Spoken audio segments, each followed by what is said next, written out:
Good morning. This is Photos from Underground.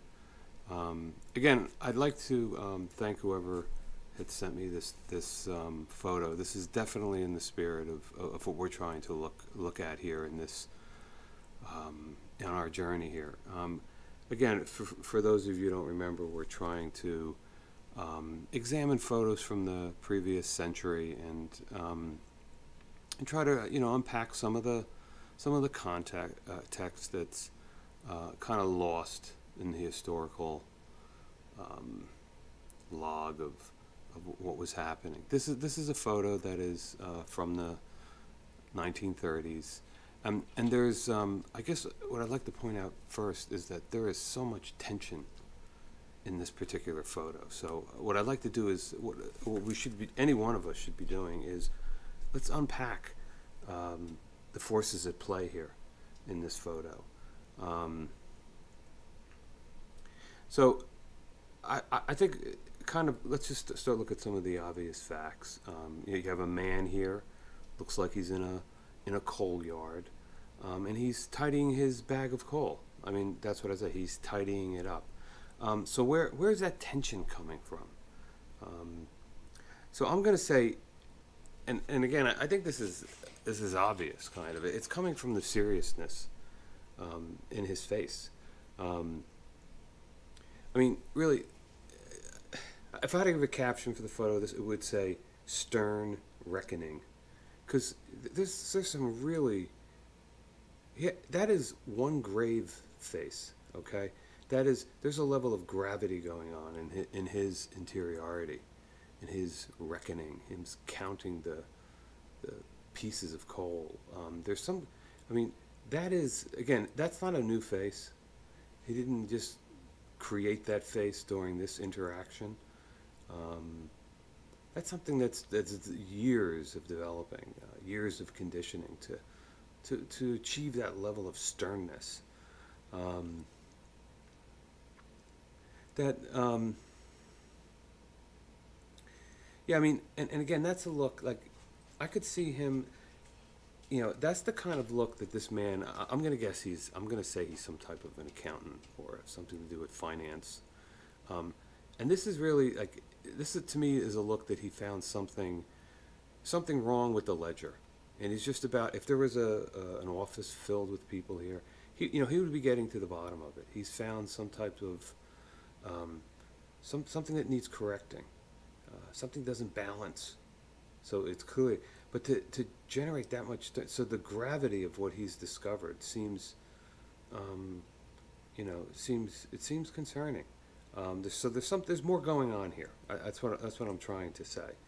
Um, well, there's also some uneasiness that I feel in the overall composition of this photo because you think about it, he's the only living thing in the photo. You kind of have man, being, life, and then there's lifelessness. There's the bag of coal, and then in front of the bag of coal is a pile of coal. It's somewhat organized. It's stacked, um, and that's very strange because usually you see person, inanimate object, and then maybe another person, and then there's some kind of exchange. Like that's the community. But this is the opposite of community here. This is a man reckoning inside of his bag, tidying it up, and and then he's doing it to the audience of that pile of coal. Um, and again, look at the sternness in which I mean, the interiority that must come along with that. Um, his face. I mean, if you really look at this, so we're going back to the foot. That's the kind of face that could bend light. I'm convinced of that. That if as photons approach, the direction would definitely be diverted. Um, that's a face that I think could stop a chromosome from splitting. Um, Also, I mean, if he were just to like turn his head and face a flower bed, it would destroy it. So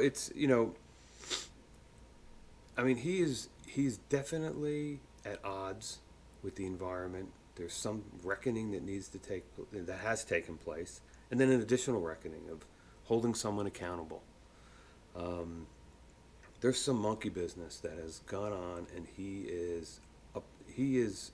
I mean, think of what the effort it must take for him to. I mean, he's wearing a suit, okay, and he's squatting, okay, and he's in the bag, and he has a watch, and I mean, Cole is not necessarily known is going to help him keep that suit intact, but he is.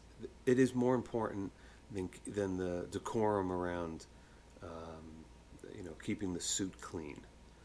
Um, so these are all curious facts. Um, so I mean, I want to focus on there is some I guess power in that seriousness that's on his face. Um, I mean, that's a face that I mean that could destroy a party. If that face showed up at a party, I mean, people could be having a lot of fun, sharing stories, laughing. In the room, I think he probably could have at least a 15-foot radius of destroying any joy that he would come. It would just consume it. He would come in and people would say, "What's going on with him? He looks something must have happened. Something's bothering him." Did I mean, and human beings are naturally, they feel guilty that somehow they must have set him off. And it really is, it's just something going out in the trunk of his car and that little bag of coal of his, and he brings it to the party.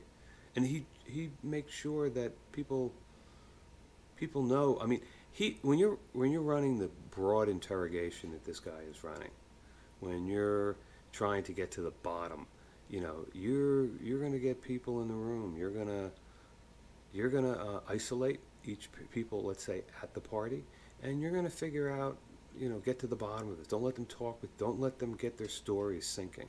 There's a whole divide and conquer um, method that he's familiar with, and he's ready to execute. Like he wouldn't always do it, but he clearly feels morally right in this case. Hence the sternness. There's no affability. There's no, well, maybe there's a mistake. Hey, mistakes happen. This is, let me get to the bottom of it.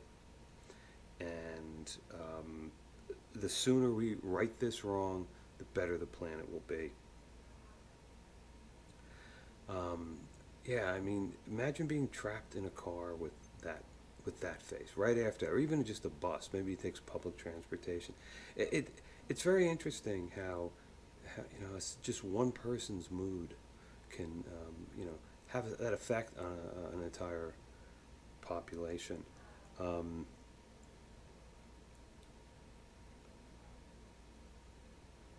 um, Also, like, there's some. Let's put it this way. One thing I would say is that he looks very comfortable with that bag. So this isn't something new, and his comfort in just crouching in front of the bag and fiddling in it